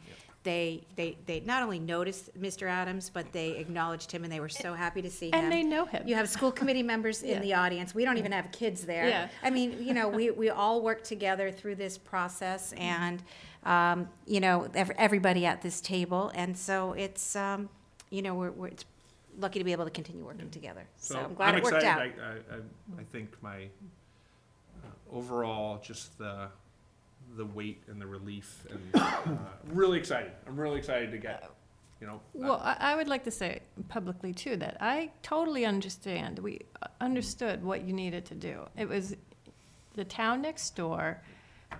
Your wife grew up there. It's really personal to you. And how could you let that opportunity go by? You had to do it. And I'm glad we let you try. Well, we didn't let you, but we did give you our blessing, like, yes, you have to try. And we're just so fortunate that well, it thank worked out. in our favor, in all of our favors. Okay, that's it, let's move That's on. it. Yeah, Okay. We're good. enough. Moving forward. Jim Adams has spoken. The Adams 2.0 is Yeah. Kyle Grady, who's a parent in this town, who's my boy's principal. He's like, oh, it's great, now we're ready for Adams 2.0. Yeah. Although this is my meeting, I could torture you a little longer You could. if I wanted Sure. to. Please don't. All right. Assistant, do you have But anything? anyhow, A couple of just Yes. quick things. Jim alluded to, again, the literacy program, and today I had the opportunity to pass out at the Warren School the teacher manuals. And we're gonna Great. do that at the Mindes in a couple of weeks. I've never seen teachers excited to get teacher manuals Really, in Paul? their hands. Yeah. Yes. So, That's I mean, great. teacher books, and teacher, editions aren't exactly exciting reads. And how excited they were for it speaks, I think, to the program and, where we're moving with this. So I'll give a greater update in 2 weeks once we, finish up at the Mindes. But I just wanted to say how excited teachers were at the Warren for that. So nice to hear. It is really nice. Yeah. Because again, teacher manuals aren't exactly, it's not like they were getting Yeah. all these great new books, they just got their teacher manuals. Wow, that's Um, great. We did this last year, and Kelly's starting it up again, and I think it's just worthwhile to mention today and for the community. We're doing the Seal of Biliteracy again. And the Seal of Biliteracy is a program done nationally, but also through the Department of Education that recognizes a student for being bilingual. And students at the high school will be taking the assessment in their second language, probably over the next month or two. And then on their diplomas, they'll have a little seal that states that they're biliterate, and they can also put that on their college application. So we're excited to have that opportunity for kids again. And then finally, as a member update, I started today doing this. I've done it for the past 2 years. Probably one of the most fun things I do is I was down at the Warren School reading to classes. Last year I read. I miss doing that. Yeah. Yeah. Last year I read Dragons Love Tacos. This year I started doing Interrupting Chicken. So I was in one class today, and I think I have 12 more scheduled over the next 2 weeks. So it's just so fun being inside So the classroom. great. Yeah, The Warren enjoy it. is like the happy Yeah. place, Yeah, isn't and Warren's it? a Yeah. happy place. But it's just so fun being in there, reading to the kids and just talking and exchanging ideas with them. And last year, walking through the halls, the kids were like, "You're the dragon guy. You're the tackle guy." So today I heard, "You're the chicken guy." Yeah. So we'll see what happens Yeah. now for the Gotta rest of pick the better year. books. Yeah, right. Yeah. It's great that both of you That's spend so like so much cute. time in the buildings, and the kids really do know who you are, which isn't really the case everywhere. Yeah. So, thank you for Just that. fun. Thank you. Yeah, and Awesome. all of your great work. So, Kathy, Okay. finally, Shall I read my warrants? would you, please? Sure. Between December 7th, 2019 and January 7th, 2020, I, Kathleen Bates, authorized by my signature payables in the amount of $1,013,672,000, or $672.47. This includes general fund expenses of $840,429.82, revolving expenses of $165,341.19, and grant expenses of $7,713.99. Meals tax expenses of $187.47. Finally, I authorize payroll in the amount of $3,398,859.89.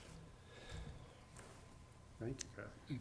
Thanks, Kathy. Are you You pick- are are you picking on Aaron over there? No, I wasn't picking on her, just a couple spelling things we had to clarify.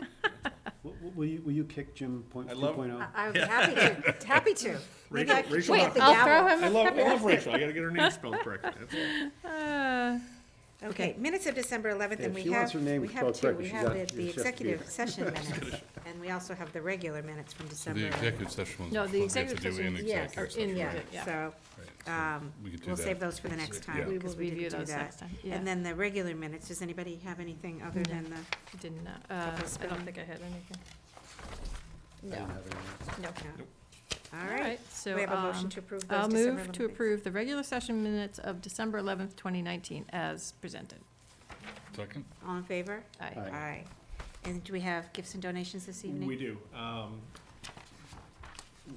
Jennifer and Kevin Cooney, $500 to Helping Our Own Fund. ExxonMobil, $500 to gift and donations for the Ashland Middle School Math and Science program. Anonymous, $2,500 to helping our own fund. Multiple for $3,000, $2,999 gift and donations for the book fair at the middle school. Devika Bardwa, $500 gifts and donation miscellaneous to the Warren School for room 29. Again, Exxon Mobil, $500 for Warren School Math and Science support. And a number of gift cards for the Model UN. Volturno in Framingham, $50. Stone's Public House, $25. Erica's Restaurante, $40. Shaw's of Ashland, $50. And the 99 in Framingham, $20. For a total of $7,684.01. Jim, what are those gift cards for? For the Model UN, so they're having. Are they a fundraiser. having a raffle They'll be or something? raffling them, Oh, not okay. raffling them, but one of their events coming up, they'll be using those Oh, okay. as prizes. Yeah. I see. Yeah. Yeah, okay. Move to accept the gifts and donations as presented. I'll second. All in favor? Aye. Aye. Thank you. Member updates, Paul? Didn't we hear it? No. What's that? Didn't we hear it already? The building? Yeah, I'm trying to think if we did anything. So yeah, we had a couple of building committee meetings since our last meeting, and I think that's pretty much it, because we had a break and there wasn't much else going on. So that's it. Yeah. But I would like to, because we won't have another one prior. Just want to let you, I know you all know, but the community that Karen Spilka is hosting an SEL event at the Warren Conference Center on January 14th at 6 p.m. So it's always a great event, and so I encourage everybody to go to that. Thank you. Yeah, and I'll be joining you at that. No, I don't have anything at this time. I don't think I have anything tonight either. Yep, nothing to add, just Happy New Year. Happy Ready to get started on in 2020. Okay, action items. Same, it hasn't changed much.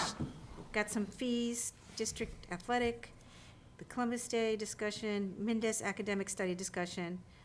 It says fall 29, Yeah, everything. so Yeah, we have actually- to change the timing Well, on. right.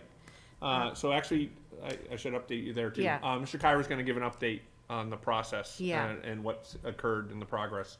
I know he's had a couple meetings, faculty meetings, where this has been the topic of discussion.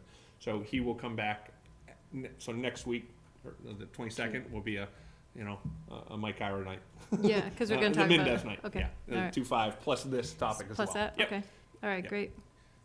Yeah, and Yeah. then Mark, you and I will still need to get together on the Yeah, goals. we're gonna be at the end of a the year year's half before we. over. You know what, now that we're in January, Jim, we're almost time for your mid-cycle evaluation Yeah. also. Yep. So Oh, right. that's That- probably at the next meeting or Probably two, closer to February? Okay. Yeah. And Would- if we could just change the dates on these, I'll yeah. make sure, Karen. Yeah, and just an FYI, it'll probably be coming at some point soon. As you probably all know, we are getting a therapy dog Yeah. at the high school. She'll be here on the Oh, yeah. 22nd as well. So, The dog? Oh, I thought the dog was coming. No, so, so, so we're gonna have a policy subcommittee meeting. Oh, right. To see how we need to adapt, the Correct. policy for, essentially a resident, as opposed to just a guest. Okay. I don't think it's gonna be that extensive, but, we'll Did you wanna, set a date? get that out there, and just Right. FYI to get it on your radar, and we'll share what we have. yeah, so Jen, actually, Ms. Pavi Shields will be here next meeting, just to give an overview of Oh, I the see. process that she's taking and, But our subcommittee, did you set a No. date yet? Okay. We'll get an agenda Okay. out. I haven't Alright. had time to, but I'll set it So up we'll for next have meeting. that hopefully before she We comes. will meet before our next meeting with the policy, Okay. correct? Yeah. Yeah, All right. and it really is, I've looked at a number of policies from other communities. Yeah, People are actually looking to our policy that we wrote 2 years ago as the policy they're using just for their animal policy. It's kind of neat. I've gotten a bunch of emails, Good job, Spence. so, yeah. So, no, seriously, I told Paul that yesterday. I got a couple You guys emails. spent a lot of time on that one. Yeah. you know, so- We did, so Yeah. It's challenging.